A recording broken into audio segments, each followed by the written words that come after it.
Este es el pregón tradicional que se vocea en Londres para disolver un parlamento y convocar las elecciones que darán lugar al siguiente. Ese pregón proclamaba, de paso, la victoria de Margaret Hilda Thatcher en el primer asalto electoral de cara a los comicios del próximo 3 de mayo. Margaret Thatcher, jefe del Partido Conservador, tiene bastantes posibilidades de convertirse en la primera mujer europea que ocupe una jefatura de gobierno, pese a lo cual no ha perdido esa flema habitual que atribuimos a los británicos. Los laboristas estaban al frente del gobierno desde 1974. Ese año, Harold Wilson ganó las elecciones a Edward Heath y formó gobierno con el apoyo de los liberales, contando tan solo con una mayoría de 8 miembros. Durante estos años, el Partido Laborista se ha ido debilitando. Wilson había dejado al frente del gobierno a James Callaghan, y este hubo de hacer grandes equilibrios para permanecer en el gobierno con apoyo de todos los grupos minoritarios. En marzo, sin embargo, los laboristas perdieron por un solo sufragio una votación de confianza en la Cámara. Los pequeños aliados se habían pasado a los conservadores y Callaghan hubo de acudir al arbitraje de las urnas. De estas urnas, que se fabrican en un taller al este de Londres. Esta es la única industria británica que construye las urnas electorales. Ahora trabajan día y noche, teniendo en cuenta que para estas elecciones se precisan unas 25.000 y que la producción normal es de 2 urnas diarias. Los fabricantes de urnas fueron cogidos por sorpresa, lo mismo que el resto de la opinión pública de todo el país. De hecho, hacía 55 años que un gobierno no perdía un voto de confianza. Cuando se produjo la sorpresa, Callaghan reaccionó como el británico típico. Bueno, pues consultaremos al país. La flemática frase abría una dura batalla política. Los conservadores partían en cabeza. Según las encuestas de opinión, su ventaja era a comienzos de abril del 10%. Ahora, en vísperas electorales, esa diferencia parece haberse reducido al 5%. 4 parecen ser los grandes problemas en torno a los cuales giran las elecciones. Nacionalismo en Escocia y Gales, sindicatos, inflación e impuestos. El caso de Escocia y Gales fue clave en la caída de los laboristas. Callaghan, que tuvo el apoyo de los nacionalistas escoceses y galeses, promovió legislaciones autonomistas que fueron sometidas a referéndum. Gales respondió con un no rotundo. Escocia dio una respuesta ambigua. Tras ese referéndum, los nacionalistas escoceses apoyaron a los conservadores y los laboristas perdieron el poder. Escocia y Gales serán, pues, uno de los grandes temas decisorios de los próximos comicios. El problema sindical puede ser aún más decisivo. Como es público, el Partido Laborista se nutre de los sindicatos y, sin embargo, el gobierno laborista, agobiado por una inflación galopante, hubo de poner cortapisas salariales muy duras durante los últimos años. Eso desencadenó una serie de huelgas salvajes que fueron desde los basureros hasta los trabajadores de los hospitales. ¿Abandonaba el laborismo a los trabajadores?, se preguntaban las clases menos favorecidas el pasado invierno. Y el premier Callaghan, en claro patinazo político, les irritaba aún más tomándose unas vacaciones en la soleada isla de Guadalupe. Los precios son la otra cara de la inflación.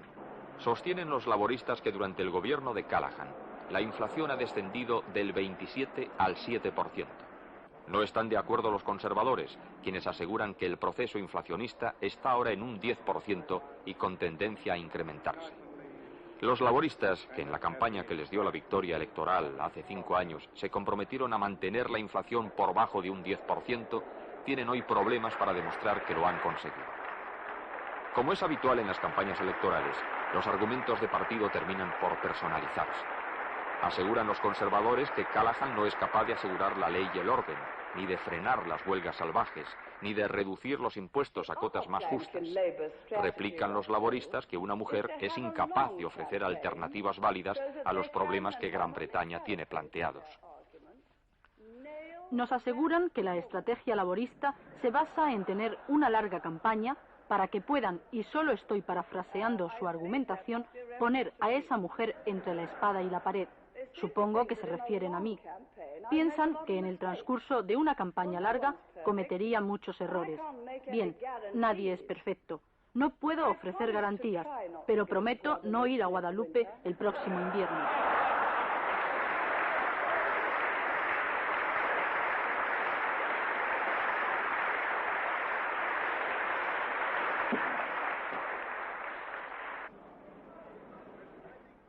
La señora Thatcher no es precisamente una novata en lides políticas, ni siquiera en cuestiones laborales. Se ha cuidado mucho de conocer la problemática sindical y de cuidar su imagen, haciéndose ver en zonas industriales y fábricas. Los laboristas aseguran que un gobierno conservador no es capaz de dialogar con los obreros y recuerdan los graves choques de Edward Heath con los mineros en 1974, lo que le costó la crisis y la derrota electoral. Replican los conservadores que ahora es necesaria una política fuerte y que el país aprobará su línea dura.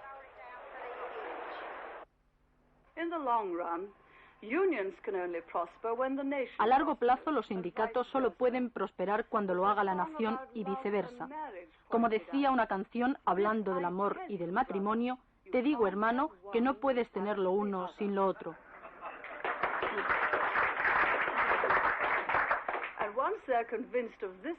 Una vez que estén convencidos de esta sencilla verdad, los sindicatos recuperarán la confianza y la fe del pueblo y podrá crearse un clima social. Con un gobierno conservador, esto irá acompañado de un nuevo planteamiento económico, de un nuevo panorama de oportunidades e iniciativas con menos impuestos, menos reglamentos, más flexibilidad y más libertad.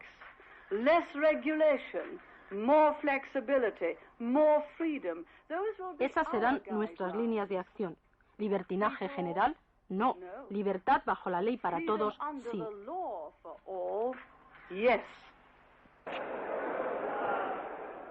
Las declaraciones de la señora Thatcher tuvieron una acogida inmejorable en los ambientes conservadores. Las cotizaciones de la bolsa subieron a cotas inesperadas. La City recibía con euforia la perspectiva de una administración conservadora. El cuarto punto importante que se debate en estas elecciones es el de los impuestos personales. Este es uno de los caballos de batalla históricos de los conservadores británicos, algo que les hace populares para muchos, pero que tiene un alto precio: reducir el gasto público. Tal reducción afecta a programas tan sensibles para el elector como la sanidad, la educación y la creación de nuevos puestos de trabajo. De esta forma, las reducciones de impuestos interesan mucho más a las clases altas y medias que al proletariado, cuyo voto se canaliza mayoritariamente hacia los laboristas. Contra esta reacción lucha la señora Thatcher desde hace ya 19 años, desde 1960, año en que accedía al Parlamento. Desempolvemos una vieja entrevista de archivo. Señora Thatcher, siempre se piensa que el primer discurso en el Parlamento es una prueba tremenda. ¿Ha sido así para usted? Sí, claro, he pronunciado muchos discursos, pero hablar en la Cámara es totalmente diferente. Es una experiencia única. ¿Resulta más difícil por ser usted mujer? No, no he tenido esa sensación. Se trata más bien de la calidad del auditorio y de que la mayoría de los presentes tienen más experiencia en eso que una está haciendo. Ha habido elogios generales para su actuación de ayer y se habla de usted para ministro. ¿Cómo se siente? Bueno, solo trataré en primer lugar de ser una buena parlamentaria y, desde luego, hasta que estos dos sean un poco mayores, no podré hacerme cargo de más responsabilidades políticas. ¿Ha podido combinar su vida política con la vida familiar? Bueno, yo hago casi todo en la casa. Me gusta cocinar, hacer las compras y siempre hay mucho que cocinar los fines de semana. Por otra parte, hay vacaciones en el Parlamento coincidiendo con las vacaciones escolares. Así puedo ver a los niños y salir con ellos. En las vacaciones de mediados de trimestre, ellos vienen a almorzar conmigo al Parlamento. 10 años después de esta entrevista, Margaret Thatcher había sido ya ministro de Educación. Una ministro que desató tempestades entre profesores y padres de alumnos porque dio plenos poderes a las autoridades locales para reorganizar la educación secundaria. Fue llamada, entre otras cosas, Thatcher la arrebatadora, porque retiró las subvenciones gubernamentales de leche gratis para los escolares. Pero el gran momento político en la vida de Margaret Thatcher se produjo en febrero de 1975. El Partido Conservador la eligió como líder, prefiriéndola a 4 candidatos masculinos, entre los que se encontraba el anterior líder y jefe de gobierno, Edward Heath, bajo cuya batuta política se formó Margaret Thatcher. Su sorprendente victoria y, sobre todo, el hecho de ser mujer, la convirtieron en centro de atención. Cientos de entrevistas para los medios informativos más dispares sacaron a la luz pública a la nueva dirigente conservadora, que aceptó la situación con gran aplomo. Quien no encajó bien la derrota fue Heath. Tardó bastante tiempo en vérseles juntos de nuevo, pese a estar ambos a la cabeza del partido. Pero la señora Thatcher parece habérselas arreglado para limar asperezas con su antiguo jefe. Usted ha hecho más que nadie por la causa conservadora en Europa y por intentar que Gran Bretaña tenga un puesto en Europa. Es natural que los alumnos hablemos con cierto temor delante del maestro. Margaret Thatcher, 19 años de vida parlamentaria, experiencia ministerial, 4 años al frente de la oposición, puede ser considerada como político curtido para acceder a la jefatura del gobierno. Quizás le faltaba experiencia exterior, pero ella ha tratado de llenar la laguna en estos 4 años en que ha visitado Canadá, Australia, India, Japón, China, Yugoslavia y Estados Unidos. La candidata a la jefatura del gobierno británico, especialista en derecho fiscal, cursó también ciencias químicas y durante su visita a los Estados Unidos pudo hacer un buen papel mientras se le mostraron las instalaciones para lanzamientos espaciales en Cabo Kennedy. Sus anfitriones aseguraron que captó enseguida el esquema operacional. Así pues, Margaret Thatcher, 54 años, se ha convertido en un político prestigioso, aunque menos popular, sobre todo para las mujeres, que su rival laborista, James Callaghan.